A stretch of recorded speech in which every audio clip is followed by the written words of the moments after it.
Matin Sport.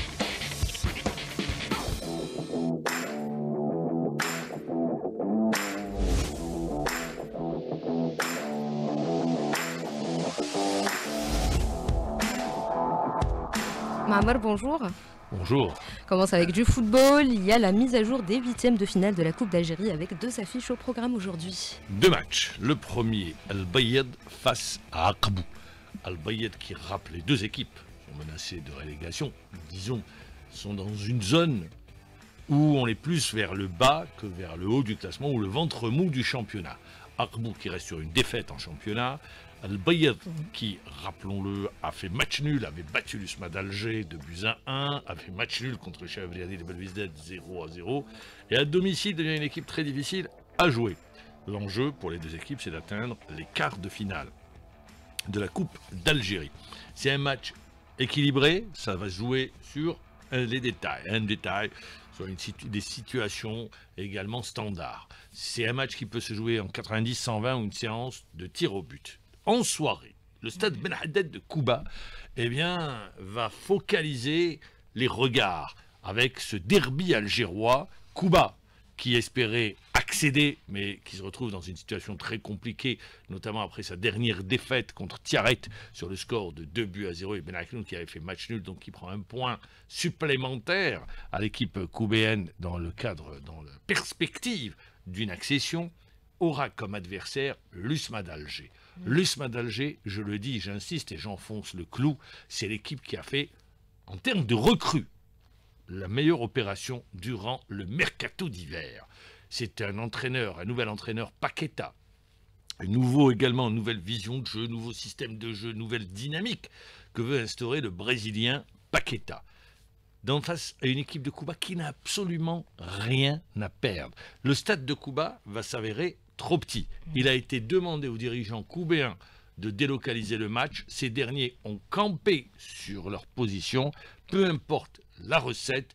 Aujourd'hui, à Kouba, on a l'occasion de recevoir, c'est ce que disent les Koubéens, l'USMA d'Alger, et on ne va pas se priver de ce plaisir de faire qu'en sorte que Kouba vive une belle soirée footballistique. C'est vrai que le stade est trop petit, le nombre de spectateurs, peu de personnes pourront assister à cette rencontre, seulement 300 tickets ont été donnés aux USMistes, le reste également les Koubéens, puisque le stade ne peut pas accueillir 20 000 personnes ou 30 000 personnes, mais ceux qui adorent le foot pourront regarder le match à la télévision. Alors maintenant, en valeur, l'USMA est favori de cette rencontre. Les USMistes, sur le papier, sont partis ou sont donnés comme favoris. Mais Kouba, va jouer sur sa force, ses valeurs, pour tenter de contrer cette équipe de l'USMA d'Alger. Je rappelle que Paqueta a deux équipes, et donc il y aura sûrement, ça va tourner. Il est vrai que Ardouani est blessé, mais Ardouani n'est pas un élément, reste un élément important, mais pas décisif dans cette équipe de l'USMA d'Alger. Ce qui est sûr, c'est que les USMistes, devront batailler dur, mais sur le papier et au vu, à la lecture des effectifs en place et de la valeur des deux équipes, l'USMA est largement favori. Mais le football, et c'est ça la magie du foot, tout peut se passer sur 90 minutes et pourquoi pas voir Kouba renverser l'USMA d'Alger. Tout reste possible, c'est un match, et même si les USMistes sont favoris, mais les Koubéens vont jouer leur chance à fond. Et c'est le plaisir de Dame Coupe. Voilà donc pour les deux affiches. À 22h, vous pourrez suivre d'ailleurs le match en direct sur les ondes d'Alger Chaîne 3. Notre match, on en parlera, il se jouera demain entre le CRB et l'US Chaouia. Ça nous permet tout de suite d'enchaîner, puisqu'il y a eu des changements qui sont intervenus. Je rappelle la rencontre entre le CRB et l'US Chaouia, qui pour le compte des huitièmes de finale de la Coupe, qui devait se jouer au Nelson Mandela, finalement se jouera au stade du 5 juillet, demain, à la même heure, 22h. C'est la Ligue de football qui l'a annoncé, du fait de la programmation des huitièmes de finale.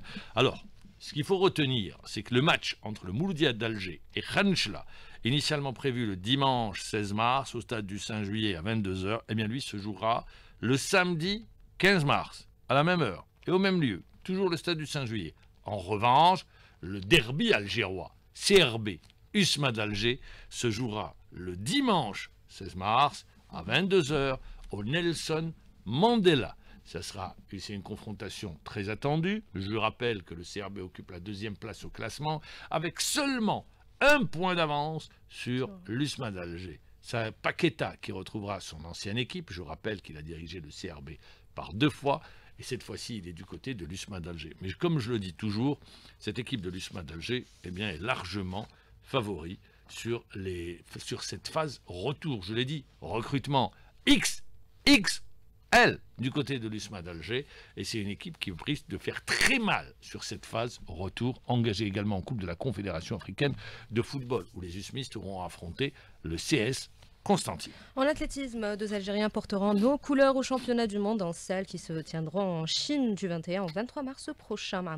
C'est, disons, la fin de la semaine prochaine, où ce championnat du monde va se tenir, vous l'avez dit, à Nanjing, c'est en Chine. Alors, c'est Jamel Sedjati, médaillé de bronze aux Jeux Olympiques de Paris, et Slimane Moula, médaillé d'or aux Jeux Méditerranéens, qui avait abrité la ville d'Oran. Tous les deux seront engagés sur la même distance, le 800 mètres. Ce qu'il faut retenir, c'est que l'Algérie ne peut engager que 2 athlètes sur cette distance. Pourquoi? Parce que 2 autres athlètes étaient qualifiés. C'est Mohamed Ali Gouanet et Haïtem Chnitef, les 2 vice-champions du monde junior. Mais le règlement, c'est le règlement. La Fédération internationale n'autorise que 2 coureurs de la même nationalité sur la même distance. La Fédération a décidé de retenir Sedjati et Moula, car ils représentent les meilleures chances de médaille. Sedjati s'était qualifié avec un chrono d'1 minute 42 secondes 86 centièmes. C'était le 14 septembre dernier à Bruxelles, alors que Moula, lui, a décroché son billet par top list en 1 minute 45 secondes en centièmes. Il avait réalisé chrono qu'il avait réalisé le 8 février dernier. C'était en France, plus précisément à Metz. La petite musique.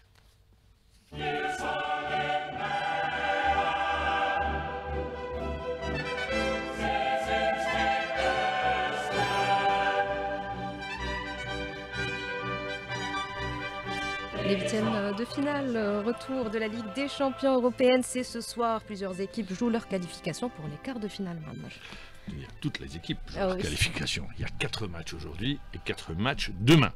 Alors, Barcelone, ballottage favorable, puisqu'ils avaient battu le Benfica Lisbonne 1-0. C'est vraiment la bête noire du Benfica. Rappelez-vous, en phase, durant la première partie, parce que je ne dis pas en phase de poule, la première partie de la Champions League, ils les avaient battus. Le deuxième match, c'est une confrontation 100% allemande. Également, le Bayern de Munich, largement, ballottage très favorable. Ils sont imposés 3-0 lors de la première manche, quand ça s'est joué à Munich, à l'Allianz Arena, face aux champions d'Allemagne en titre. Et je rappelle qu'en championnat, que le Bayern s'était imposé 3-0. Et les 2 équipes, le hasard, se sont inclinées lors de la dernière journée du championnat de la Bundesliga.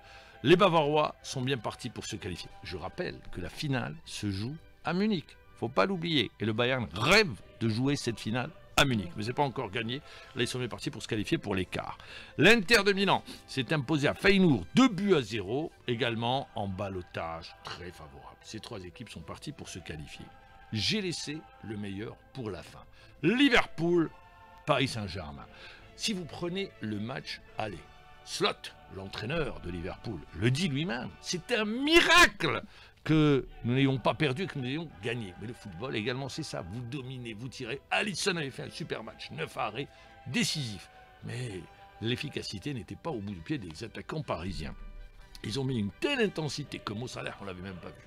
Et Liverpool s'impose dans 1-0. Le Paris Saint-Germain a exactement 15% de chance de pouvoir se qualifier. 15%, ça reste minime. Tout se jouera sur le terrain. Est-ce que les Parisiens peuvent réussir la même prestation qu'au match aller? La réponse, on l'aura en soirée.